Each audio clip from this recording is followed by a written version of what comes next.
Hola, ¿qué tal? Bienvenidos de regreso a Post Mormón MX, de acuerdo a estar en desacuerdo.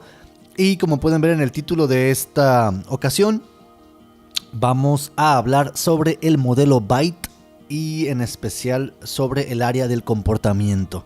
Tal vez para algunos de ustedes este tema o este título no suene nada familiar, pero vamos a analizarlo un poco. El modelo Byte es un sistema, para poder observar ciertos métodos y técnicas que algunos grupos, en esta ocasión vamos a hablar de grupos religiosos, pueden llevar a cabo sobre sus miembros para influir en cómo piensan, cómo sienten y cómo actúan. En otras palabras, se habla de un control mental que los grupos pueden tener sobre sus miembros. Y cabe hacer mención de que no soy algún tipo de psicólogo, no soy un experto en este tema, pero creo que tenemos las redes y estos espacios para poder aprender sobre ellos, compartirlo y a la misma vez invitar a todos, como siempre lo hacemos, a que lo investiguen por su propia cuenta. Entonces, este método se enfoca en 4 aspectos que este tipo de grupos pueden llevar a cabo para tener una influencia sobre sus miembros. Esta puede ser a veces positiva o puede ser negativa. Entonces vamos a hablar un poco sobre ello. Y así que tienen tiempo, si quieren ponerse al corriente un poco, investigar o leer un poco para regresar y estar en sintonía en el mismo canal, bueno, pues es el momento. Así que con eso dicho, vamos a comenzar.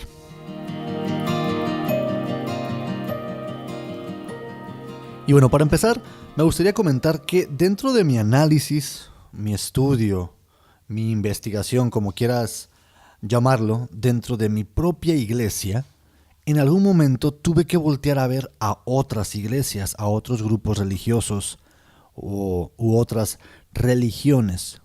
¿Por qué? Había ciertas cuestiones de información, de hábitos, de actitudes, de doctrinas, de enseñanzas, de actividades en general que me era difícil aceptar, reconocer o descubrir dentro de mi propia iglesia y que me fue más fácil verlas en otros grupos de religiosos. Un ejemplo, y como he mencionado un par de veces, indicaré tanto la cienciología como los testigos de Jehová porque son los grupos en los cuales he visto más similitudes. Entonces, pude ver en ellos y descubrir ciertas maneras de la cual la organización funciona o la cultura funciona, y pude entonces ya poder voltear y verlas dentro de la mía. ¿Por qué hago mención de esto? Creo que dentro de la iglesia es muy importante, o es algo implícito, que somos parte de la iglesia verdadera de Dios, de Jesucristo, y el resto de las iglesias, sin importar cuál sea, son falsas. Pueden tener principios reales, pero no tienen la autoridad de Dios, no fueron instituidas por Dios y por lo tanto son falsas. Y en verdad de nada sirve que estés ahí si no estás en la iglesia verdadera. Y este pensamiento aplica para todas. Entonces, cuando volteas a verlas y te das cuenta que compartes muchas de estas maneras que puedes ver y que te hacen pensar que no necesariamente son de Dios, que pueden ser del hombre, que hacen daño, que afectan, entonces sí te hace pensar o abre una brecha o una ventana de decir, ¿qué tal si mi grupo o mi religión es también parte de esto? Es una más. Entonces, al poder ver en estas religiones espejo, por así llamarlas, situaciones, defectos, errores o debilidades, así como también fortalezas, hay que estar conscientes de que no son exclusivas ni de una ni del otro. Las situaciones positivas no son exclusivas de ninguna de las religiones. También fuera de las mismas hay cuestiones positivas. Las situaciones negativas tampoco son exclusivas de estos grupos. También se encuentran fuera. Pero en esta ocasión vamos a hablar específicamente de las que tienen que ver con los grupos religiosos y el comportamiento de sus miembros. Entonces, al ver esto, repito, te das cuenta que hay situaciones y que te es más fácil verlas en estos grupos y decir, ¿sabes qué? Eso no puede ser de Dios, eso está mal, o eso está manipulado, o eso no viene obviamente de un líder inspirado, entre otras situaciones, y las ves de este lado. Entonces, cuando empiezas a ver estas similitudes o puntos en común entre todos estos grupos, te abre una ventana diferente de análisis. Entonces, con esto llegamos al modelo BITE. El modelo BITE, por sus siglas BITE, es un modelo, podemos decir tal vez, de comportamiento psicológico o de actividades que es llevado a cabo por estos grupos religiosos para mantener lo que se llama un control mental sobre sus miembros. Aquí entra también una línea muy delgada tal vez entre religión, secta o culto. Tal vez de eso lo hablemos un poco al final.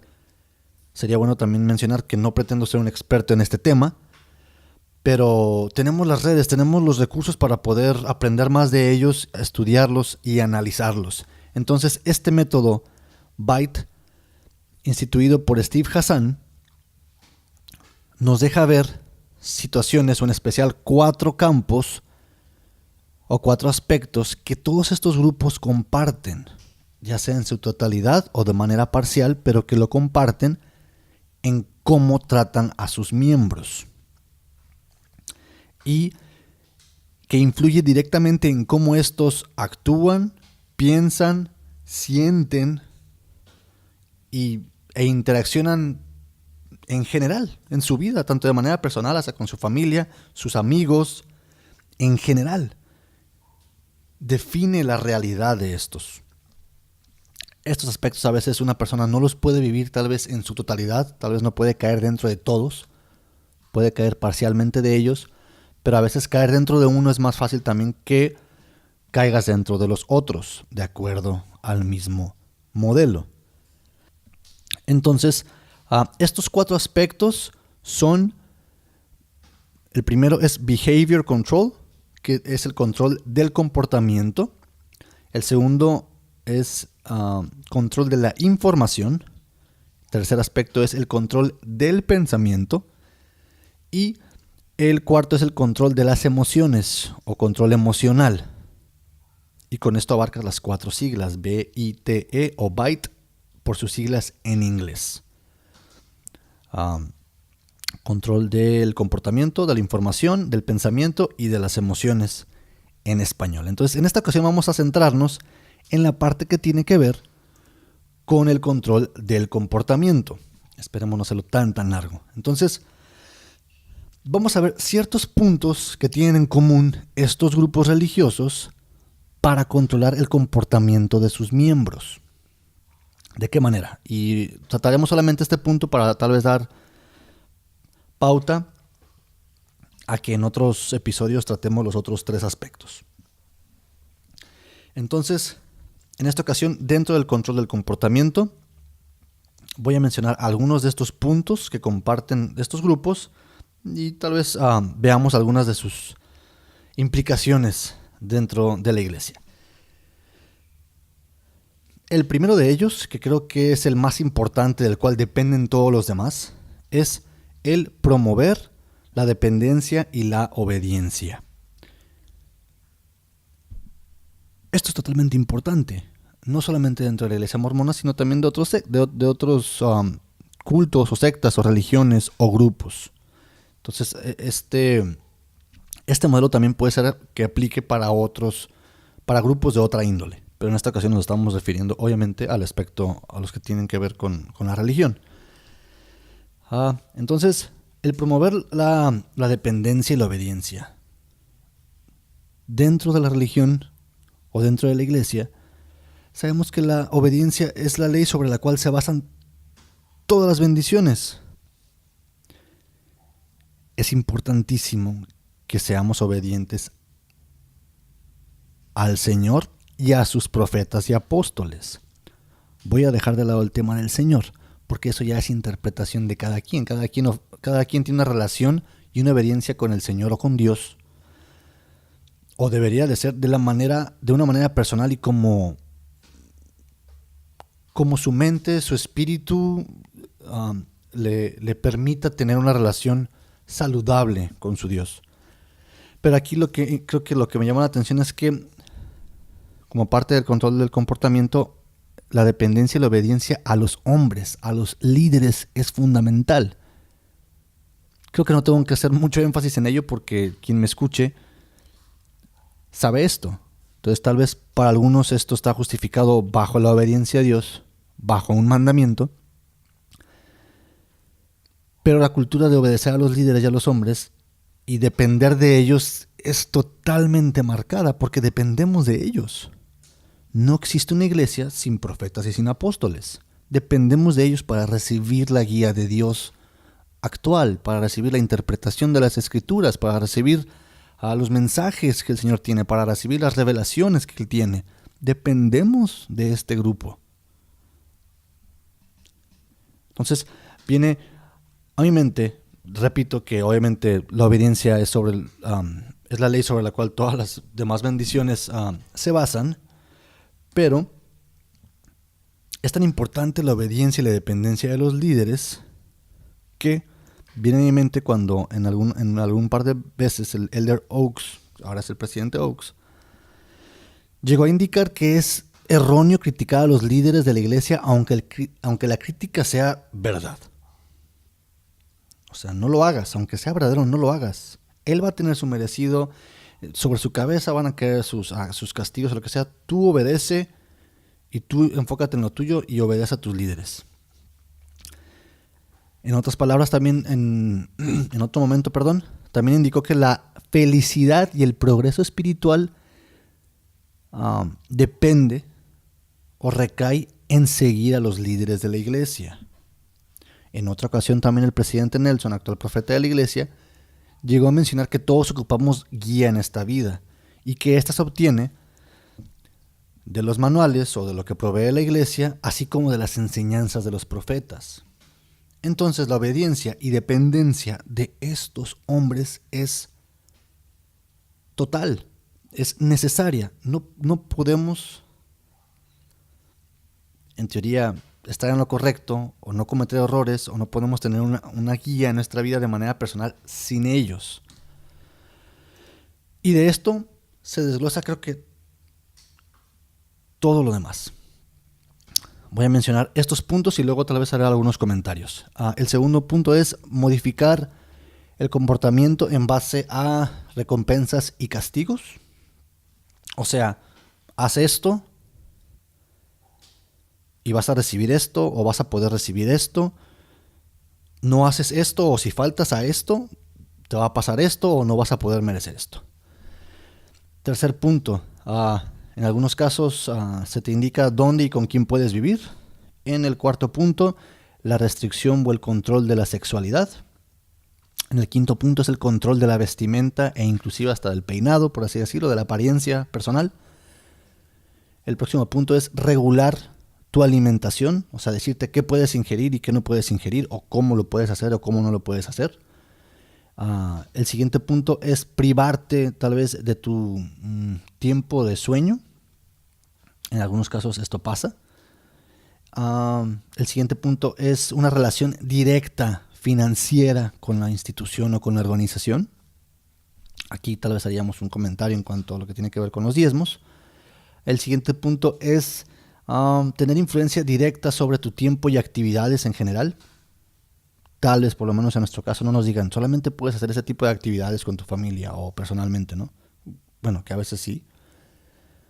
Pero hay también tantas actividades dentro de la iglesia, sobre todo si tienes llamamientos o eres parte de la organización, que bueno, prácticamente tu tiempo personal ya se mezcla con la iglesia, o sea, mucho tiempo está dedicado a la iglesia, o actividades que tengan que ver con la iglesia.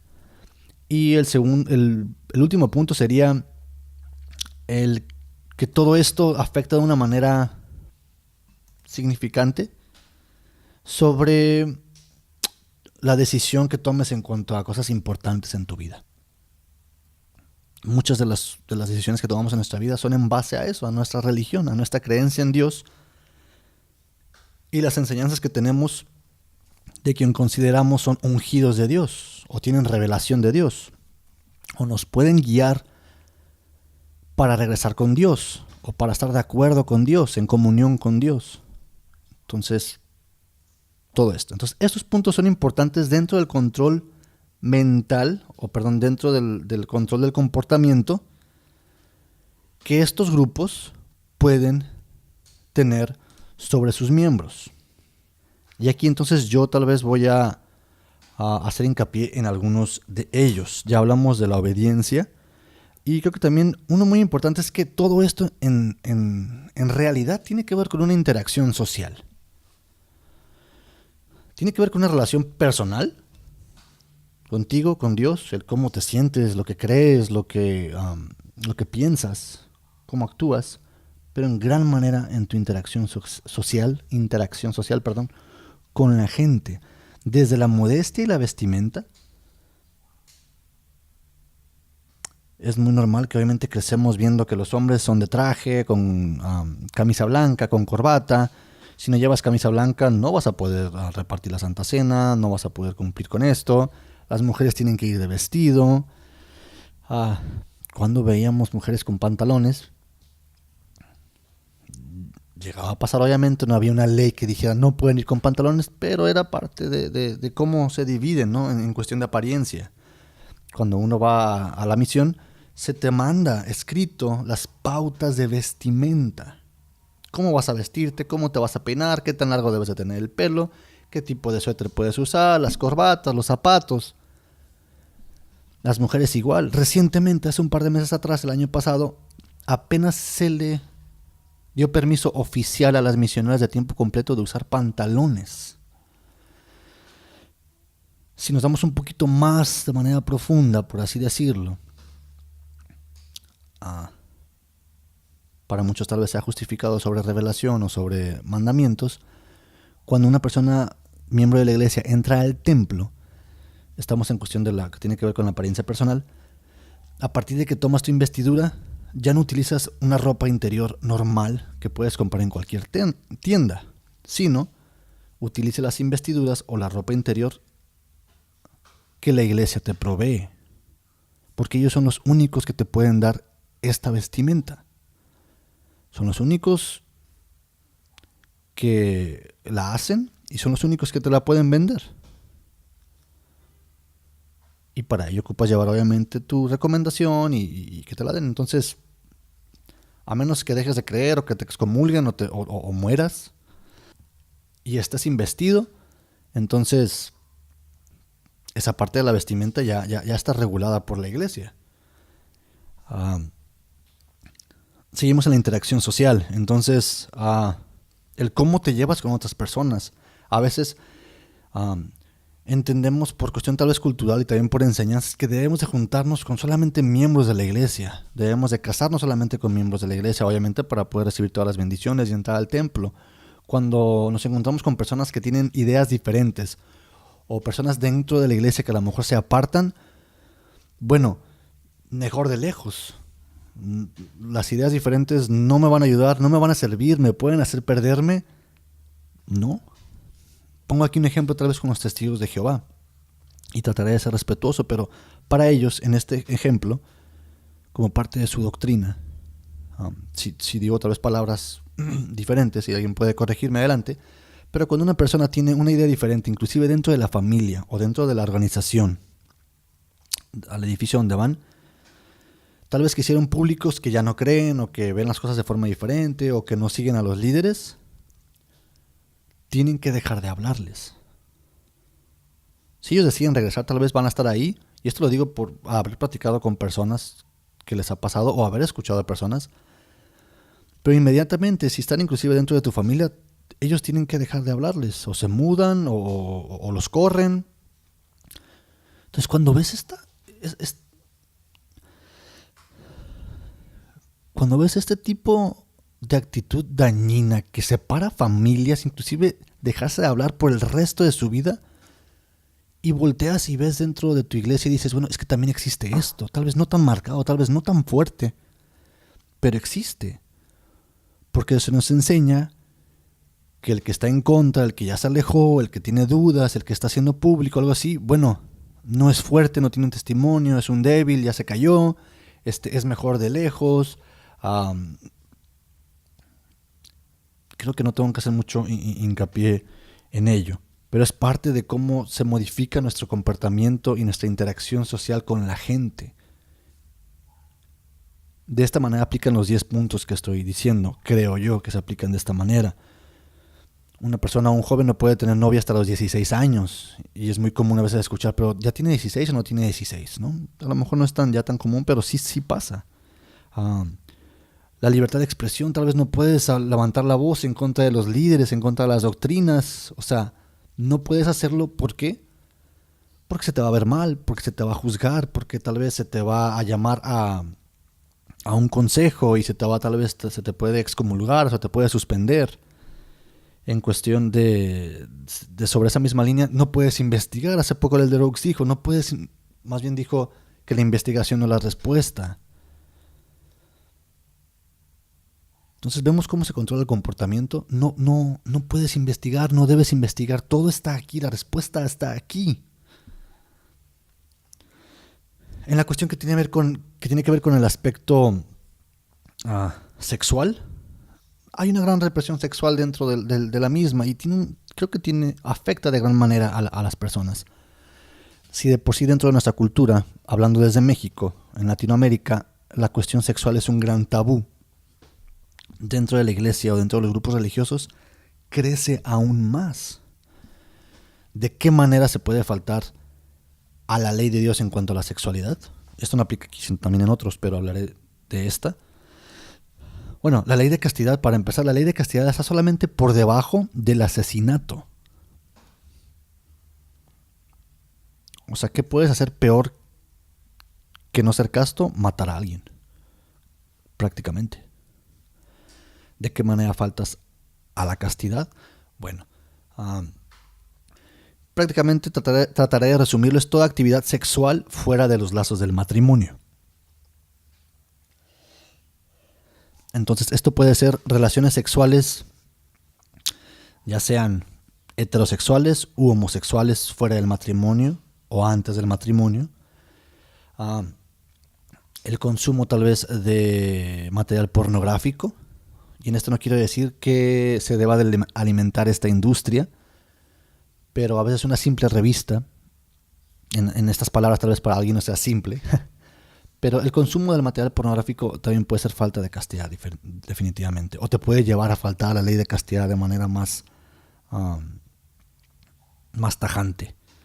Entonces, ¿qué más puede ser? Puede ser desde los pensamientos impuros, desde la naturaleza sexual de alguien como humano. Está mal alimentarlos, hay que quitarlos, hay que borrarlos.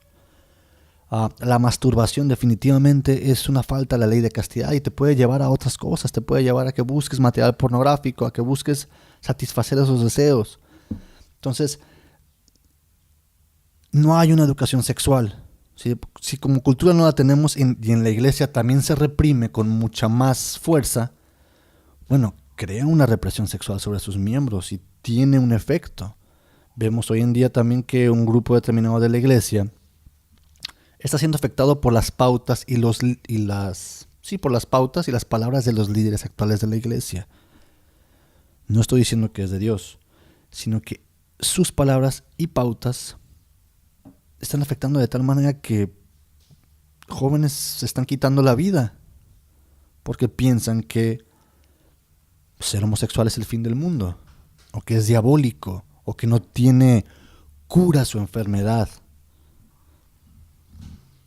porque su familia, sus amigos los rechazan, porque son señalados. Ojo, no son todos, pero de esta forma en el ámbito sexual también se controla y se tienen estos problemas o dilemas.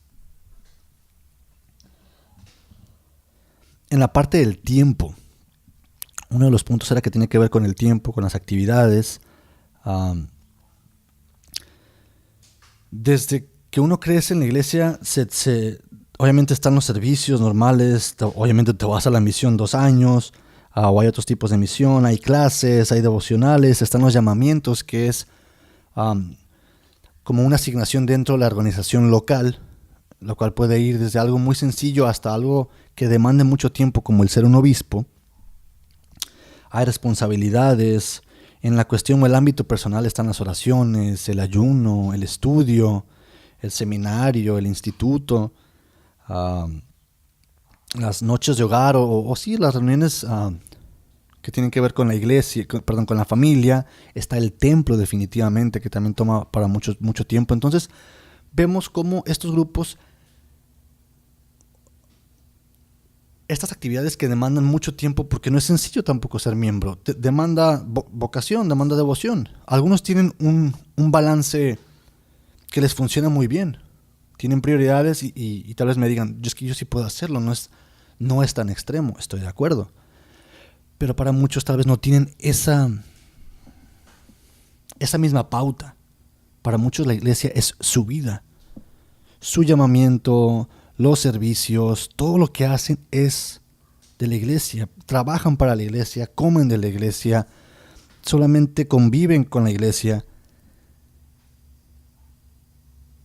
Y muchos no llegan a tener prioridad para otras cosas, que quisieran estudiar algo diferente, tomarse un año sabático, irse de viaje, etcétera, porque tienen que cumplir con todas las cosas que tienen adentro.